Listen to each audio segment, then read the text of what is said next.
This is gyro, and this input method is not commonly thought about or known in the console Overwatch community. Even if you think you know what it is, you may not actually know why you'd want to use it if you've never used something like this yourself before. This video I plan to go over all the ups and downs related to gyro input in general, as well as how this currently affects Overwatch and how it could affect Overwatch into the future. First, let me introduce what gyro is on a basic level. Gyroscopic aiming is possible when you have a gyroscopic sensor in whatever device you are using to control a game. This sensor can allow you to roll, pitch, and or yaw the controller to interact with the game. In Overwatch's case, gyro is officially supported on only one platform, the Nintendo Switch. And this implementation allows you to use gyro to adjust your reticle placement alongside your right analog stick movements. For all intents and purposes, this is just a standard gamepad controller, but with one additional tool that the game lets you take advantage of. Gyro isn't just available on the Switch, however, technically speaking. You can also configure something very similar on the PC version using third-party methods to let your gyro emulate your mouse movement. Gyro also technically exists on all PlayStation 4 and 5 controllers, but Overwatch does not allow the player to use them on PlayStation consoles despite the gyro capabilities basically being identical to the Switch controllers. Now, as input method types go, gyro is still not as good or precise as mouse input for aiming. Mouse is a lot more stable and less prone to input noise and drift as gyroscopic sensors can be. But if you insist on using a controller on PC, gyro is a very useful tool to use to help level the playing field against opponents on mouse, especially considering that aim assist features for controllers are completely stripped from PC builds of the game. So, how does gyro compare to standard gamepads then? Well, within the context of how gyro is officially implemented, I do believe gyro's potential is a lot higher than standard gamepads, but it's not a straight upgrade in every aspect. As hinted at before, gyro is susceptible to noisy input, for example. Gyroscopic sensors are not perfect, and even if you set the controller down and leave it perfectly still, there will still be some shifting in the aim in some fashion because of noise. On top of that, the very act of pressing other buttons on your controller can affect your reticle placement. There's not much you can do to get around this, as this is just real-life physics in action here. If you press the right trigger, your aim will inevitably be shifted to the right a bit, for example, even if you don't press it particularly hard. But the really nice thing about gyro is that it allows you to play and react faster to the situation evolving around you in-game. For example, you can turn 180 degrees extremely quickly with gyro, faster than even the highest analog stick sensitivity from a normal controller can. Just a quick 90-degree turn from my Switch controller about equals a full 180 spin with my current sensitivity settings.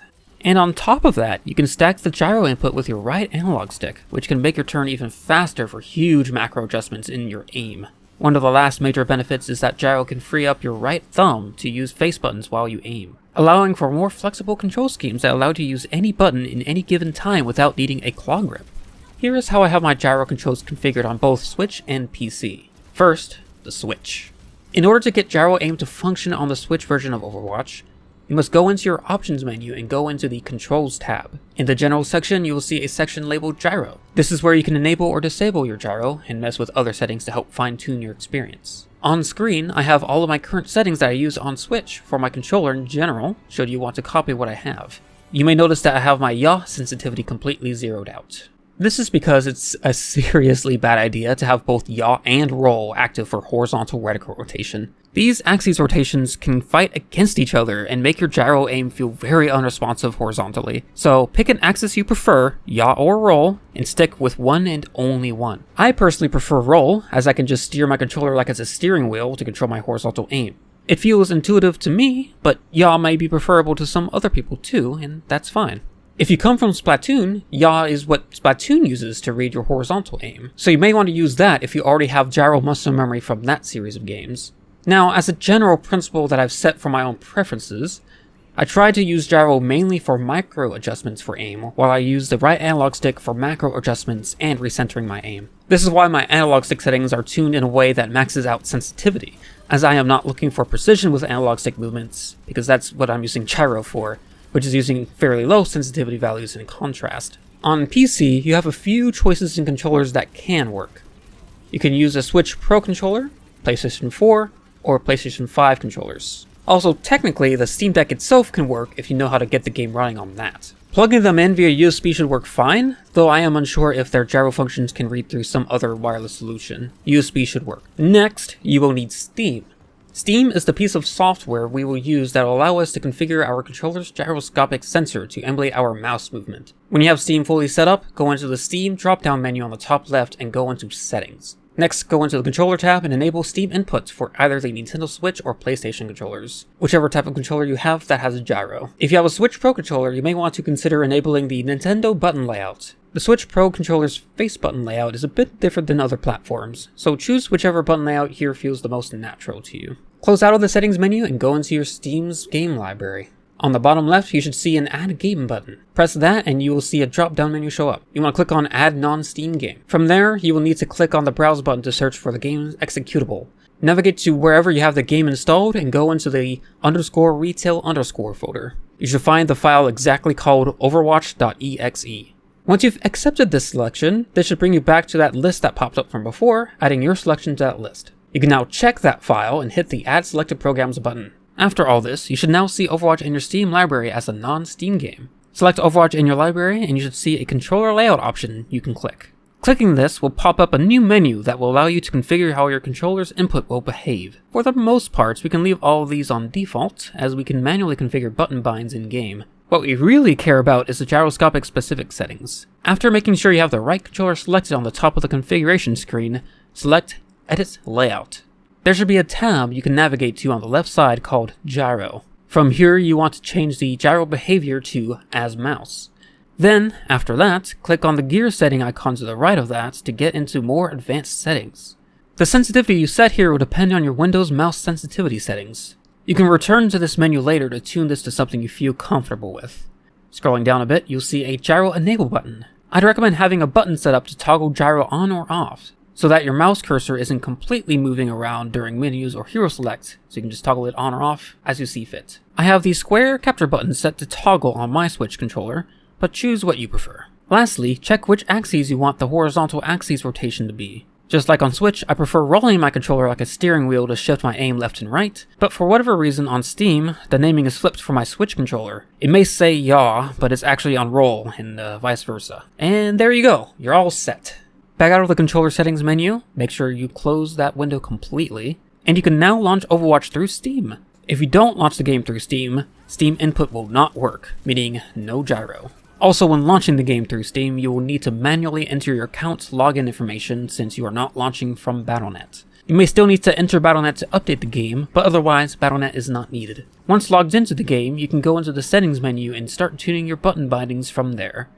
Alright, I'm going to go a little bit off script here. There's one thing I forgot to mention in the original script, and I didn't talk about this setting here when we're talking about like the PC settings. We want this on. If we don't have the setting on, which is called Force Keyboard Mouse User Interface, if you have it off, and you have gyro on, it's going to cause like some flickering with like the UI. Like it's trying to swap between the controller binds, like you see on the bottom right of the screen there. If I move around while like gyro is active, if I turn gyro off, you'll see that they'll pop up immediately as like the original like controller Xbox 360 like button bind UI. But then if we have the gyro on, it's gonna keep overriding that because it's using mouse input, not a controller input. So it's constantly trying to flip between mouse UI and keyboard UI, and it's pretty broken. As well as the fact that there's one thing about the console version of Overwatch is that you can swap heroes by holding down the reload button.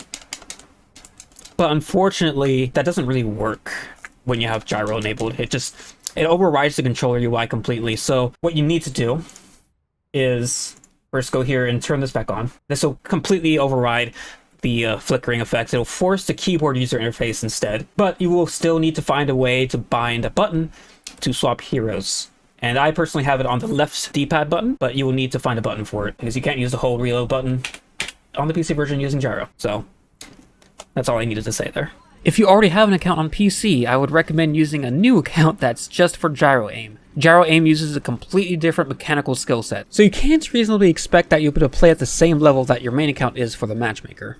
Moving on to the next subject, while we are talking about the PC configuration, I might as well go into some pros and cons of using gyro on the PC version. First, one of the biggest downsides is the lack of aim assistance. Controllers on PC and Overwatch ever since the early Overwatch 1 betas have had controller aim assist completely stripped, only available to consoles. Using a controller to compete against PC players who are using mouse is not a very viable option, especially without aim assist. It's a huge disadvantage and nerf to your potential mechanical output. Gyro can help with this and help level the playing field, but Gyro itself also still has a need for aim assist due to the sensor's imprecision and noisy input. Mouse is still better mechanically, objectively speaking, without aim assist. And that's probably how it should be if you're choosing to play on the PC version. Moving on to the next upside, specifically comparing the Steam input gyro versus the Switch version's official gyro implementation. Steam gyro customizability is a lot more flexible than the official options on the Switch version. For example, custom gyro-specific binds that can disable or enable on the fly for ratcheting. And to quickly go off script here, ratcheting is referring to when you have a button that you hold to disable the gyro functionality. It simply just allows you to get in a more comfortable position with your controller without it just freaking out your aim in-game. And also, using gyro on PC allows you to take full advantage of PC hardware. Uncapped frame rates, support for many display options and massively high refresh rates and low input delay, making for the most responsive experience. This is something the Switch can only ever hope for. But one option that is only legitimately available to Switch gyro players is the center aim button. This forces the camera's vertical rotation to become center, which cannot be done on PC as it's not a bind that's actually available to PC players. Speaking of Switch, let's talk about its pros and cons. Starting off with the good, you have access to natively supported aim assist, allowing for a much more playable gyro experience. And since you're playing on an actual console, you don't face against mouse and keyboard players. At least in theory. Cheating Zim players do show up every once in a while. For context, Zim is a device that allows you to plug in a mouse and keyboard to your console and have them pretend they are sending controller inputs to your game. This basically allows you to use mouse and keyboard for the console queue for Overwatch, which is incredibly unfair in of itself, but some players opt to be even scummier by enabling aim assist while they have a mouse. It's blatantly unfair and cheating, and they shouldn't be allowed to take over games. But as long as you are not running into these kinds of players, the playing field overall should feel a lot more fair. And, well, as for upsides, that's about it. When it comes to the bone stock standard Switch experience, that's about all the major upsides I can really think of when comparing it to PC gyro. There are plenty of downsides though, so here we go. There's a 30 FPS cap on the Switch version. This frame rate target is unplayably low. Most heroes in the game that require precision, even with gyro assistance, can feel practically unplayable. Having such a low frame rate also gives the symptom of having much worse input latency. When playing on the Switch, you may find yourself aiming at things that were in the past due to how much latency there is. And it doesn't help that the Switch hardware itself is notorious for having the most input latency of any console in recent time just by its design. This makes what would be a potentially very powerful input method into something that's practically impossible to use effectively. Now, I don't think this recording is going to show the input delay very well, because like my camera right here is also delayed a little bit, so it looks like it's not much delay. But here, I'm going to take this camera, I'm going to point it right at the screen and show my controller right in front of the screen. I'll show you how massive this input delay is. Alright, this is the actual monitor, and actual controller, and you can sort of see how much delay there is. I don't have the tools to like measure this, but like let me see if I can like show the trigger press and then it can like fire right after it.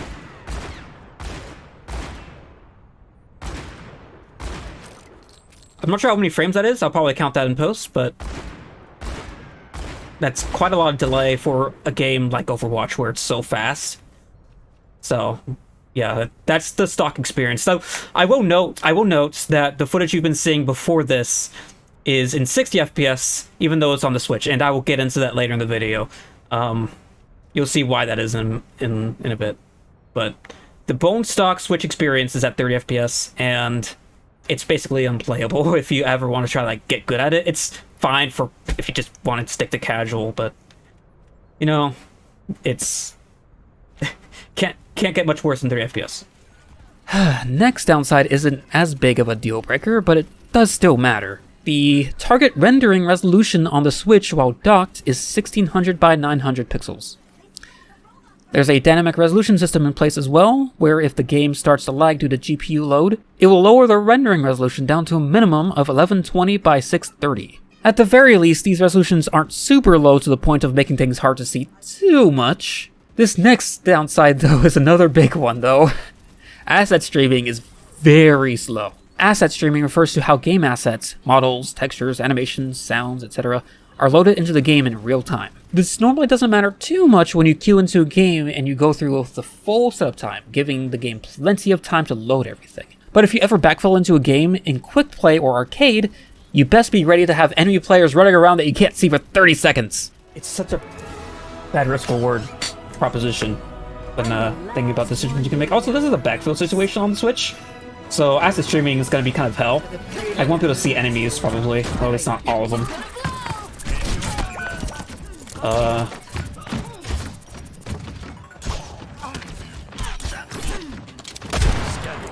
There's the sound, finally. But wait, there's more! More downsides, that is. Console Overwatch limits field of view for whatever reason. Situational awareness goes down even more. This is not Switch specific, but in comparison to the PC version, this is a major downgrade. Next, Overwatch's positional audio system on the Switch is awful, making situational awareness go down even more than the even more from before. I'm not an audio expert, so it's hard for me to really explain why this is the case, but the best way I can describe is that while on PC and wearing headphones, if there are footsteps above me, behind me, and to my right, for example, I'd very easily be able to hear those positional audio cues and respond quickly to that. However, on the Switch, even with the same pair of headphones, I only vaguely hear that they are to the right somewhere. I can't tell if they are above or below me, or if they are in front or behind. So even if you are a player who thrives in being very situationally aware, you may find it to be a big struggle to really keep up with game awareness due to these massive problems.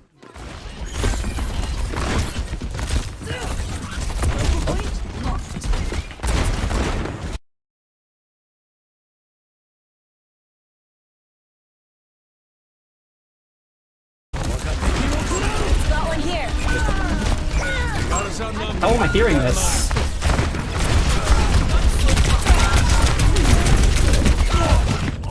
I hear Reaper and I just can't nail where he's at. That sound is just so bad. Last, but certainly not the least of the problems, is the fact that you are basically forced to play with cross-play enabled on Switch. You must play against other console players that have less technical problems with their game. They have less input delay, they have higher refresh rates, 60 FPS at the minimum, but up to 120 FPS. They have better sound, they have higher rendering resolutions, and superb asset streaming performance. I mean, sure, you can technically disable cross-platform play on the Switch if you want, but the pool of Switch players who have this off is so small that you will rarely find matches when you queue up. And even if matches are found, the quality of these matches are basically guaranteed to be much lower due to having such a small pool of players with this setting off. So, as a result, you must play against players who have a massive technical advantage over you. This disadvantage cannot be understated. Moving on to the next topic at hand, I want to talk about Gyro's true potential on the console queue. Not necessarily how it is now, but if Gyro was allowed to be used without the severe technical limitations of the Switch. Overwatch only has Gyro available on Switch as of writing, and Overwatch on the Switch has many playability problems that get in the way of Gyro's actual potential. However, if Gyro on console ever has access to Gyro on a platform that can actually run the game well, Gyro has a very high possibility of breaking the meta. Whether it be a new Nintendo console, or if PS4, PS5 gets Gyro support added to the game, since PlayStation controllers all have gyroscopic sensors in them just like Switch controllers. This may prompt Blizzard to take action to either just remove Gyro entirely on all versions, which is not the ideal solution, or you create a new Gyro queue that only console players can opt in on, but anyone who uses Gyro will be forced to use this queue, but may also participate in the PC queue if you're grouped with a PC player, just like normal console players. Any of you console players out there should keep an eye on Gyro's impact on the game, should there be a new console version that supports this input method. I do hope that Gyro can find a place, but it does have an objective advantage that could break the meta of what best control options there are. It's definitely not as egregious as cheating with a Zim and using a mouse in console lobbies, since mouse is already much more precise than Gyro with aim assist, but then some people use this Zim with mouse and keep aim assist on anyway, which makes it so much worse. I guess as a side note is that Gyro aim may also provide an official method to help level a playing field with players who cheat with Zim, especially Zims with aim assist on. It's not on the same level as Zim, but it's something, I guess. Ideally, these Zim players should just be getting banned, but that seems to be rarely happening, if at all, so it kind of sucks. I wanted to quickly show something where sometimes whenever I play Switch matches, I like to look back at the recent players list here and go through it and see if there's anyone else that's like on the Switch, because it's actually quite rare. Switch players are not very common because it's just not a very popular version of the game, and I feel like the reasons are probably pretty obvious. It's just not a very good performing game on this platform. But it does have access to gyro. So I always like to see, hey, is this person actually on Switch and taking advantage of the Switch's like one biggest upside? And usually no. It's actually like every time I like look at past replays of players that have shown up as actual like not cross-platform players, they haven't been on gyro. But hey, I actually found one that's on gyro, and I can actually kind of like point out how I can tell it's gyro versus something that's like a Zim that's using a mouse to emulate joystick movement. That's actually cheating. Don't do that. But yeah, this particular player here, I load up the replay and you can sort of tell that they are on gyro. And the main thing you can look out for when looking for gyro inputs is if their aim is like constantly like moving and like jittering around as if there's like a little bit of noise in the aim. See, it's never like sitting perfectly still. That's gyro. That's like 100% gyro. You can't do that with the mouse necessarily. Like, you have to like constantly move the mouse like slightly, like as if you have some kind of condition that your hand sits still. But even then, if you let go of the mouse, it's gonna sit still.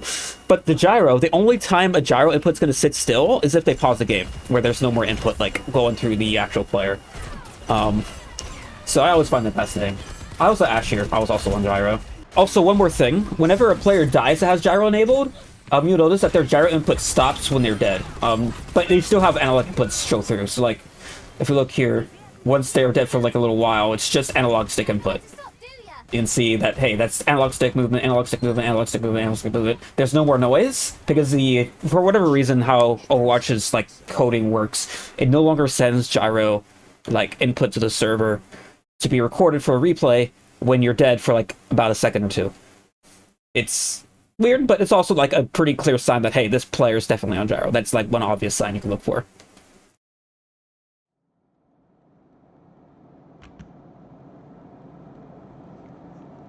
There is still one way to explore the potential of the officially supported gyro implementation by using a modified switch. There are ways to force games to run at a full 60Hz refresh rate and force lower rendering resolutions, and to overclock the CPU and GPU, all to help speed up performance in an attempt to make the Switch version actually playable. Doing this does not modify the game's behavior in any way. The console's firmware is modified, not the game, but this does allow the game to run at 60 FPS with a lower resolution, enabling for a much more playable experience. Many of the downsides stated previously are still present, with a couple exceptions. I'll go over them now. Input delay is much more tolerable with higher image refresh rates. Higher refresh rate intervals naturally reduce the input latency, especially with VSync solutions, which the Switch uses. There is still a decent amount of delay, but it's a lot better at least. The higher frame rate also helps improve spatial awareness and reaction time. It's harder to be spatially aware if it feels like you're playing in a slideshow in such a fast-paced game, so the higher frame rate helps with this a lot. A new downside that's introduced is that the rendering resolution of the game must be forced to render at obscenely low resolutions to run at 60 FPS. Going higher than 640 by 360 will still introduce many frame drops, even with overclocks, for example. This hinders visibility by quite a bit, especially for distant objects. Admittedly though, it's still quite playable since Overwatch provides outlines to enemy targets, so the contrast isn't necessarily lost, at least. As mentioned before, you probably will need to overclock your Switch through modified firmware to keep frame rates stable, and this in of itself comes at your own risk as it may reduce the life of your device. And of course, lastly, is if this method of playing is even considered legitimate by Blizzard. Now obviously Nintendo doesn't like their hardware being modified, but this is Blizzard's game, not Nintendo's. And I honestly couldn't care less about what level of approval Nintendo has here. This is not their game. And the game itself is not modified, just the hardware and its firmware. So, does this constitute as legitimate from Blizzard's perspective? Should it? Should it not? And perhaps more importantly, is this considered legitimate from those of you console players watching? I've already played a good amount of quick play matches with these hardware modifications, though I refuse to play the competitive mode with these changes given how much of a gray area this is. But I must also admit, without being able to play at 60 FPS, which, I remind you, every other console targets 60 FPS at the very least, which you are forced to play against due to cross-platform, the game is basically unplayable. 30 FPS simply does not work for this game, and makes the Switch port a huge dud unless you can get this frame rate higher in your own way. And actually, this brings up another good question. Should Blizzard consider adding support for unlocked frame rates and lowering rendering resolutions for Switch players to improve responsiveness of the game, even if the visual presentation takes a pretty decent hit? Granted, this alone won't allow the game to run at full 60 frames per second at all times without an overclock, but it'd still be better than being stuck at 30. Technically speaking, adding an update like this is definitely possible. Even without an overclock, this would be such a better experience for players on this console if they choose to have a lower rendering resolution with a higher frame rate. As long as it's a player selectable thing, I think this should be done. It just should be a thing. This video is intended to educate viewers on what Gyro is and why you use it, and also to spark community discussion on this topic and how it's implemented and its potential outside of the Switch hardware. I'm very curious to see what people think. My main take is that Gyro is a viable way to play shooters in general, and I think there can be room for input methods like this to be more accepted. And I'd like to see Overwatch take a step into allowing PlayStation users to use Gyro for their game, just like Switch can, since PlayStation controllers have this capability too. But this must be done with care. The worst thing they could do is do something like this without thinking about how this will affect players who do not use Gyro. One way they could account for this is with gyro cues, especially considering that not all players will want to use gyro aim and may not want to face players who do, especially Xbox players who have controllers with no gyro sensor, so they can never get this without a new controller design from Microsoft. But for anyone who wants to try the Gyro Experience, for now, the best way to do this is on the PC version, linking Steam to Overwatch and allowing Steam's gyro settings to work with the game. You can plug in a Switch, PS4, or PS5 controller directly into your PC via USB, and it's basically plug and play after some gyro configuration. And I'd probably recommend getting a different count to play on that's just for gyro, as your mechanics will be vastly different from whatever you were before, as I mentioned earlier. But anywho, thanks for watching. Gyro has become a very important topic for me the past couple of years, having started using gyro for the first time around the time Overwatch 1 got released on the Switch. I'm still primarily a mouse and keyboard gamer, but I've come to respect gyro gamepads for shooters a ton, as they are a very viable way to play shooters once you have mastered the mechanical skill set required to use it.